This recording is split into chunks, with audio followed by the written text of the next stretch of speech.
नमस्ते दोस्तों। आज हम लोग पढ़ेंगे मैक्लॉरियंस थ्योरम। इसका बस नाम ही में अलग है, मगर अंदर से जो ये थ्योरम है ये कुछ नहीं, टेलर्स थ्योरम ही है। तो अगर आपको मैक्लॉरियंस थ्योरम समझनी है तो आपको टेलर्स थ्योरम बहुत अच्छे से आनी चाहिए, क्योंकि टेलर्स थ्योरम का एक स्पेशल केस ही मैक्लॉरियंस थ्योरम है। तो चलिए थोड़ा सा हम लोग शॉर्ट में टेलर्स थ्योरम के बारे में पढ़ते हैं। तो टेलर्स थ्योरम के हिसाब से अगर कोई फंक्शन हमारा एनालिटिक होता है किसी भी सर्कल सी में जिसका सेंटर है ए, यानी कि कुछ भी, ठीक है, और रेडियस कैपिटल आर है, तो प्रत्येक पॉइंट जो सर्कल सी में आ रहा है, यानी कि प्रत्येक पॉइंट जेड के लिए जो फंक्शन एफ जेड की वैल्यू थी वो क्या थी, समेशन एन इक्वल टू 0 से इनफाइनाइट जेड माइनस ए की पावर एन फंक्शन का डेरिवेटिव जितने ऑर्डर का कितने ऑर्डर की पावर है, फिर जितने ऑर्डर का हम लोगों ने फंक्शन को डेरिवेट किया है उतने ही ऑर्डर का उतने नंबर का हम लोगों को फैक्टोरियल डिनोमिनेटर में लिखना होता है। तो मैक्लॉरियंस थ्योरम ऐसी क्या नई बात करता है, जो टेलर्स थ्योरम है उसमें जो सर्कल का सेंटर है वो कुछ भी हो सकता है, मगर मैक्लॉरियंस के हिसाब से अगर कोई फंक्शन, यानी कि if a function F Z जो कि एनालिटिक है, is analytic within a circle capital C with its centre. अब सारा खेल सेंटर पे ही है, यानी कि अगर आप, मैं फिर से कह रहा हूं कि अगर आपको मैक्लॉरियंस थ्योरम समझनी है तो आपको टेलर्स थ्योरम बहुत अच्छे से आनी चाहिए। और अगर आपको टेलर्स थ्योरम सीखनी है कि टेलर्स थ्योरम क्या होती है, तो मैंने इसके ऊपर पिछला वीडियो बनाया हुआ है, आप उसको पहले जरूर देखिए, तब आपको मैक्लॉरियंस थ्योरम बहुत आसानी से समझ में आ जाएगी। तो यानी कि अगर फंक्शन हमारा एनालिटिक है किसी भी सर्कल सी में जिसका सेंटर अगर ओरिजिन हो जाए, क्या हो जाए, ओरिजिन। पहले क्या था टेलर्स के हिसाब से कि सेंटर कुछ भी हो सकता था, मगर मैक्लॉरियंस के हिसाब से सेंटर को क्या होना पड़ेगा, ओरिजिन। बस यही एक चीज है और सारी चीजें सब एक जैसी हैं। टेलर्स थ्योरम का एक स्पेशल केस ही है मैक्लॉरियंस थ्योरम, यानी कि अगर फंक्शन हमारा एनालिटिक है किसी भी सर्कल सी में जिसका सेंटर ओरिजिन है and radius capital are, then at every point z inside c, यानी कि प्रत्येक पॉइंट जो सर्कल c के अंदर आ रहा है उसके लिए जो फंक्शन की वैल्यू होगी एफ जेड, वो होगी समेशन n इक्वल टू 0 से इनफाइनाइट। ध्यान दीजिएगा, फंक्शन का डेरिवेटिव अब किस पॉइंट पे, हम लोगों का सेंटर है ओरिजिन, तो ओरिजिन पे अपॉन n फैक्टोरियल z की पावर n। ये है हमारी मैक्लॉरियंस थ्योरम, यानी कि मैक्लॉरियन सीरीज क्या हुई, f0 यानी कि फंक्शन की वैल्यू एट ओरिजिन, फंक्शन का फर्स्ट ऑर्डर का derivative at origin upon 1 factorial z, function का सेकेंड ऑर्डर का derivative at origin upon 2 factorial z square and so on, ऐसे। तो ये रही हम लोगों की मैक्लॉरियंस थ्योरम।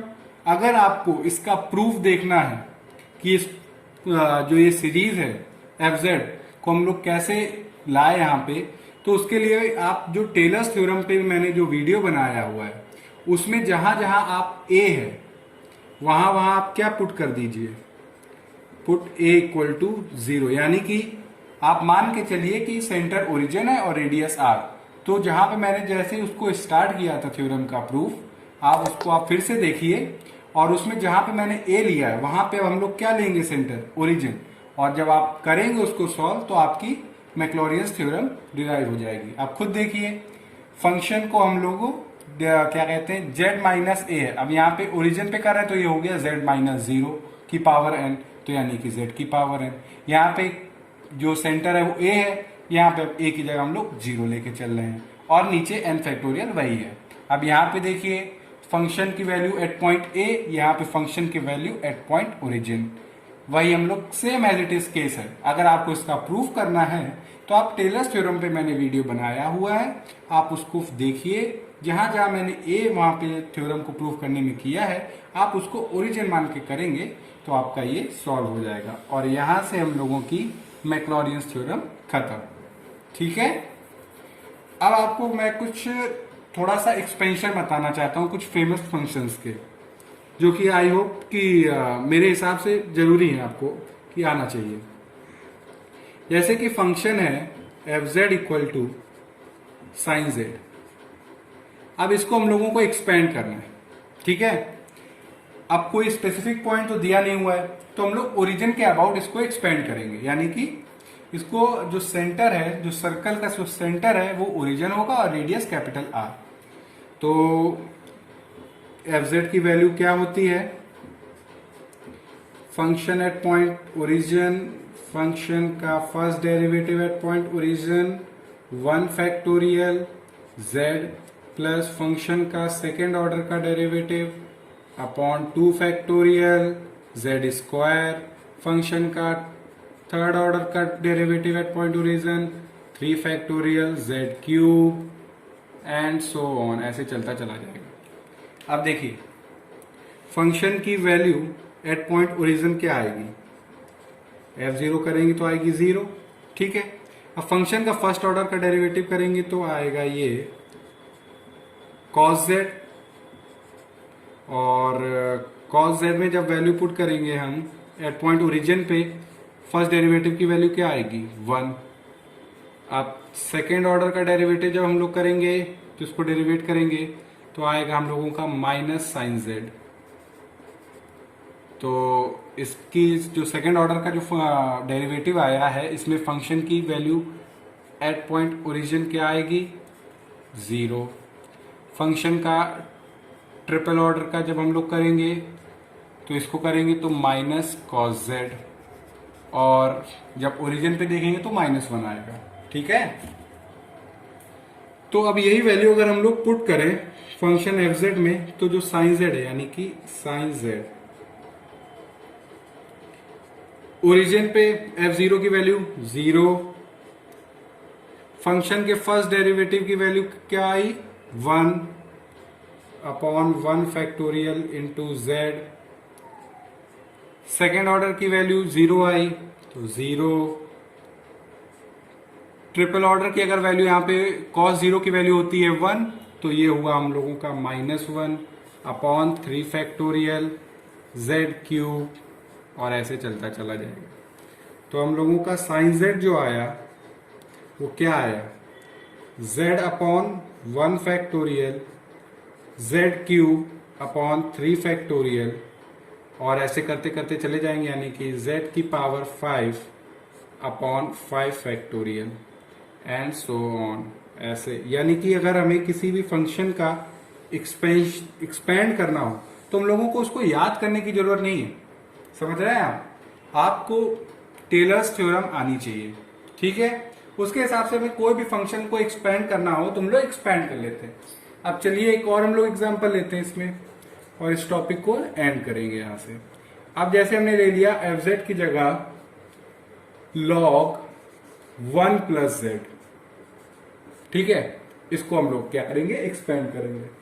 तो हम लोगों को कोई स्पेसिफिक पॉइंट नहीं है, तो हम लोग ओरिजिन के अबाउट एक्सपेंड कर रहे हैं इसको।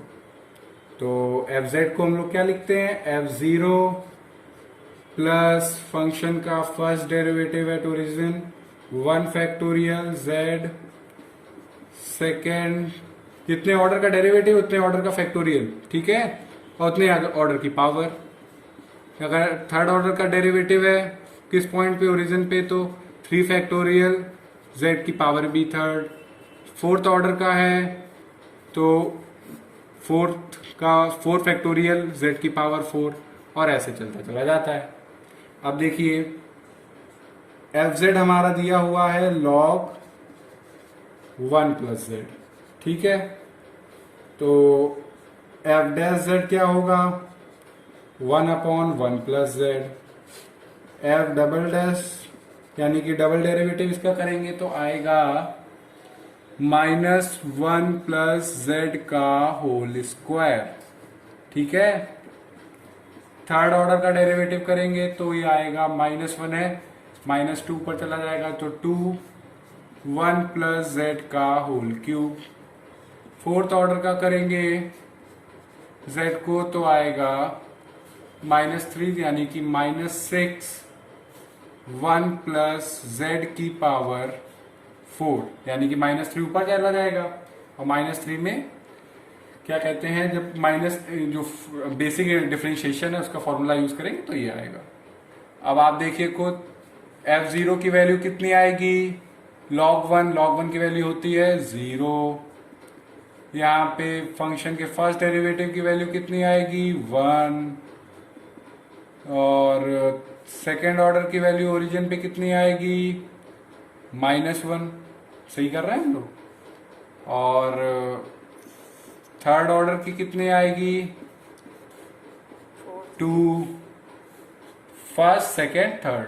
अब ये हम लोग फोर्थ ऑर्डर का जब डेरिवेटिव करेंगे तो ये आएगी हम लोगों की -6, ठीक है। अब ये वाली वैल्यू जब हम लोग पुट करेंगे इसमें फंक्शन में, क्या है फंक्शन एफ जेड है, तो ये हो गया f0 की जगह 0। फंक्शन की फर्स्ट ऑर्डर की डेरिवेटिव की आई 1/1 factorial into Z. Second order की आई -1 तो -1 यानी कि -1 जेड स्क्वायर 2 फैक्टोरियल। और फिर थर्ड ऑर्डर की हम लोग करेंगे तो P I 2/3 factorial Z cube. Fourth order की -6/4 फैक्टोरियल जेड की पावर 4। तो यानी कि जो हम लोगों का एफ जेड है वो क्या आएगा z minus Z square by 2, ठीक है, और plus Z cube by 3 minus Z की पावर 4/4। अब आप सोच रहे होंगे 3 कैसे आया और 4 कैसे। अब आप देखिए यहाँ पे जब 3 फैक्टोरियल है तो इसको आप क्या लिख सकते हो 2 इंटू 3। 2 कैंसिल हो जाएगा न्यूमरेटर और डिनोमिनेटर से, बचेगा क्या 3। अब देखिए जो log 1 प्लस जेड है जितने ऑर्डर की पावर ऊपर उतने ऑर्डर का नंबर नीचे, तो ऐसे हम लोगों को याद करने में आसानी रहेगी। वैसे आपको याद करने की कोई जरूरत नहीं है, टेलर्स थ्योरम आपको पता है तो आप बड़े आसानी से कोई भी फंक्शन का एक्सपेंशन आप कर सकते हैं। यानी कि log 1 प्लस जेड का एक्सपेंशन क्या आया z minus Z square by 2 plus Z cube by 3 minus Z की पावर बाई 4 और ऐसे चलता चला जाएगा। तो यानी कि आज हम लोगों ने क्या सीखा कि मैक्लॉरियंस थ्योरम के क्या होती है और फंक्शंस को एक्सपेंड कैसे करते हैं वो सीखा। अब नेक्स्ट वीडियो में हम लोग लॉरेंट्ज थ्योरम के बारे में पढ़ेंगे। उससे पहले अगर आपको टेलर्स थ्योरम पढ़नी है बहुत अच्छे से तो पिछला वीडियो देखिए, और इसमें अगर कहीं कोई डाउट हो तो आप मुझसे कमेंट सेक्शन में लिख के बताइएगा। आई होप कि आपको मैक्लॉरियंस थ्योरम क्लियर हो जाएगी अगर आप टेलर्स थ्योरम एक बार देख लेंगे। बस फर्क क्या है, सेंटर यहाँ पे कोई भी था, यहाँ पे हमने फिक्स कर दिया कि ओरिजिन हमारा सेंटर रहेगा। यानी कि जो सर्कल है सी उसका ओरिजिन हम लोगों ने फिक्स कर दिया कि ये 0 रहेगा, z इक्वल टू 0 रहेगा, और जिसका रेडियस है कैपिटल R। बस और कुछ नहीं है। मैक्लॉरियंस थ्योरम बस नाम की है वो पूरी टेलर्स थ्योरम। तो कोई डाउट हो तो पूछिएगा। Thank you.